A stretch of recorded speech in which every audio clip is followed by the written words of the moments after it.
Halo, selamat pagi. Saat ini Anda menyaksikan Berita Banten bersama saya Rusdi Maulana. Sejumlah informasi aktual dan menarik akan kami hadirkan untuk Anda. Dan berikut 3 berita utama pagi hari ini.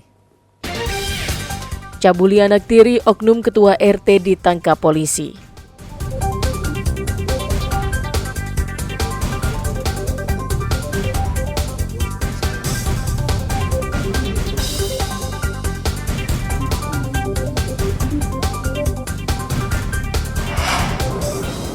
Papan reklame Capres ambruk timpa angkot.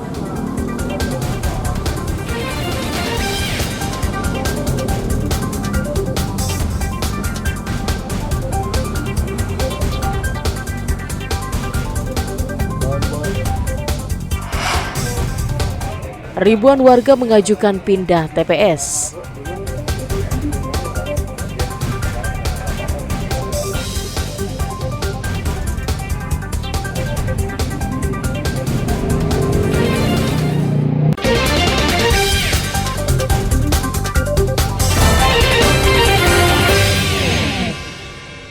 AS, Ketua RT di Kecamatan Bojong, Kabupaten Pandeglang, berurusan dengan polisi. Oknum Ketua RT ini dilaporkan istrinya sendiri karena mencabuli anak tirinya yang masih berusia 15 tahun. Pencabulan yang dilakukan pelaku terjadi sebanyak 2 kali pada bulan Oktober 2023 lalu. Korban yang masih duduk di bangku SLTP dicabuli di rumahnya, bahkan saat ini korban hamil. Saat ini korban mengeluh tidak enak badan. Setelah dilakukan pemeriksaan, korban dinyatakan mengandung 2 bulan. Setelah didesak, korban mengaku telah dicabuli ayah tirinya. Ibu korban yang kaget langsung melaporkan kejadian tersebut ke polisi. Pelaku yang sebagai orang tua itu sering nonton sambil tidur dengan putrinya. Pada saat tidur itu yang bersangkutan melakukan perbuatan yang tidak terpuji, dan ini sudah 2 kali dilakukan. Pada saat kejadian memang yang ada di TKP hanya tersangka maupun korban.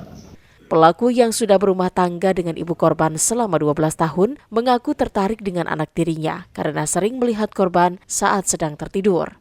Pencabulan dilakukan saat sang istri sedang bekerja. Akibat perbuatannya, pelaku akan dijerat dengan Undang-Undang tentang Perlindungan Anak dengan ancaman 15 tahun penjara.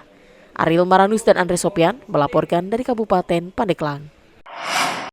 Papan reklame pasangan calon presiden di Jalan Raya Serang Cilegon, tepatnya di Kelurahan Serdang, Kecamatan Keramat Watu, Kabupaten Serang ambruk menimpa angkutan kota yang sedang melintas. Bahkan bagian ujung reklame dari besi menembus bagian atap kendaraan. Reklame tinggi sekitar 10 meter dan lebar 3 meter ini merupakan milik pemerintah daerah Kabupaten Serang. Karena kurang perawatan, papan reklame tersebut terlihat sudah rapuh. Beruntung saat kejadian, angkot tidak ada penumpang. Sopir angkot yang setiap hari melintasi Jalan Raya Serang Cilegon sudah mengetahui jika papan reklame sudah terlihat rapuh. Namun ia tak menyangka mobil angkot miliknya akan tertimpa papan reklame tersebut. Saya lagi jalan, terus ketimpa ini besi, kaget, besi ini jatuh. Terus itu pelapornya sampai tembus masuk ke dalam. Untung nggak ada sewa, jadi nggak ada korban. Berarti posisi mobil dalam keadaan kosong ya, tapi lagi narik mas? Kosong, lagi narik, lagi enak jalan, terus besi jatuh. Papan reklame tersebut sudah digunakan untuk media kampanye pasangan capres sejak awal bulan Januari. Diduga saat dipasang baliho tidak dilakukan pemeriksaan kondisi fisik papan reklame. Kalau yang sebelahnya itu masih utuh paslon nomor 2, tapi yang sebelahnya sudah kosong, akan tetapi itu paslon nomor 3 yang kondisinya sudah bergelantungan, udah lepas tuh. Gitu. Tapi pihak Panwascam mengetahui Pak bahwa ada pemasangan. Kalau sepengetahuan kami kemarin itu paslon nomor 2 itu baru dipasang ketika mau ada Pak Presiden lewat ke sini. Tapi kalau yang sebelahnya yang nomor urut 3 dari kemarin juga sudah lepas. Usai kejadian, pemilik angkot akan meminta pertanggungjawaban pemilik papan reklame karena akibat kejadian tersebut pemilik angkot mengalami kerugian termasuk tidak bisa bekerja. Ariel Maranus dan Rico Alfredo melaporkan dari Kabupaten Serang. Pasca bau yang menyengat karena kegagalan pipa produksi di PT Chandra Asri, Dinas Lingkungan Hidup Kota Cilegon langsung memasang alat pemantau udara.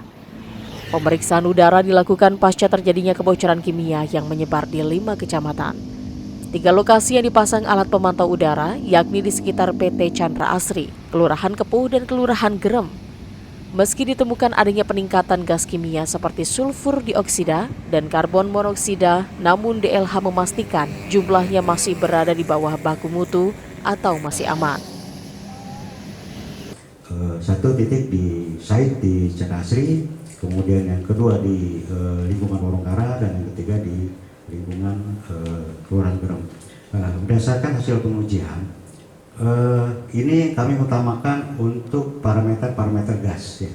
Yang pertama, ini untuk dasar hukumnya kita pakai ke Peraturan Pemerintah RI Nomor 22 Tahun 2001 Lampiran 7 tentang baku mutu udara ambien.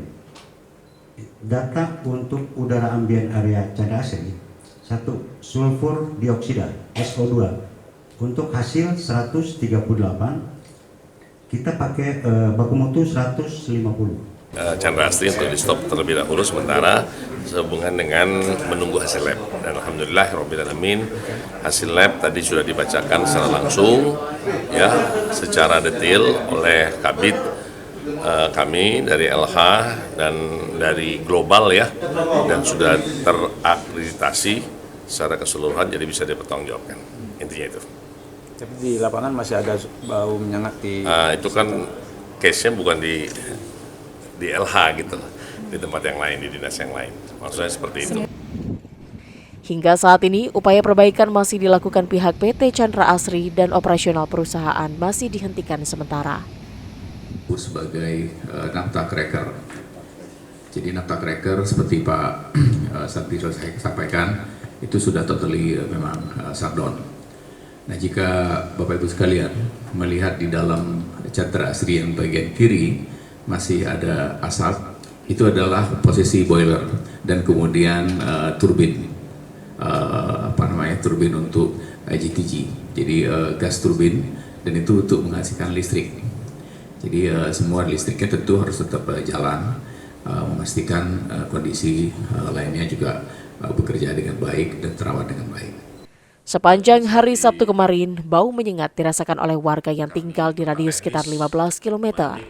Pihak perusahaan mengakui adanya gangguan alat sehingga menimbulkan pembakaran gas di cerobong atau flare stack.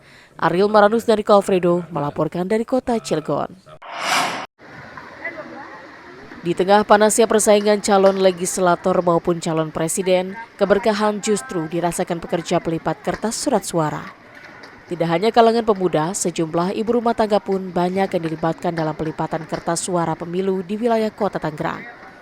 Berkah tersendiri ikut dirasakan warga saat menerima upah usai beberapa hari bekerja sebagai petugas pelipat surat suara. Bagaimana tidak, dalam 5 hari bekerja saja, ada yang menerima upah mulai dari 4 hingga 8 juta rupiah per kelompok. Sagita misalnya, selama 5 hari bekerja, ia dapat meraup pundi-pundi rupiah hingga 4 juta. Adapun upah yang diberikan yakni sebesar 300 hingga 500 rupiah untuk setiap 1 lembar surat suara. Menurut Ketua KPU Kota Tangerang, pembagian upah pelipat surat suara dilakukan secara berkelompok dengan menghadirkan semua anggota kelompoknya yang terdiri dari 4 orang dan tidak bisa diwakilkan. Upah yang diberikan pun bervariasi, tergantung jumlah surat suara yang dikerjakan.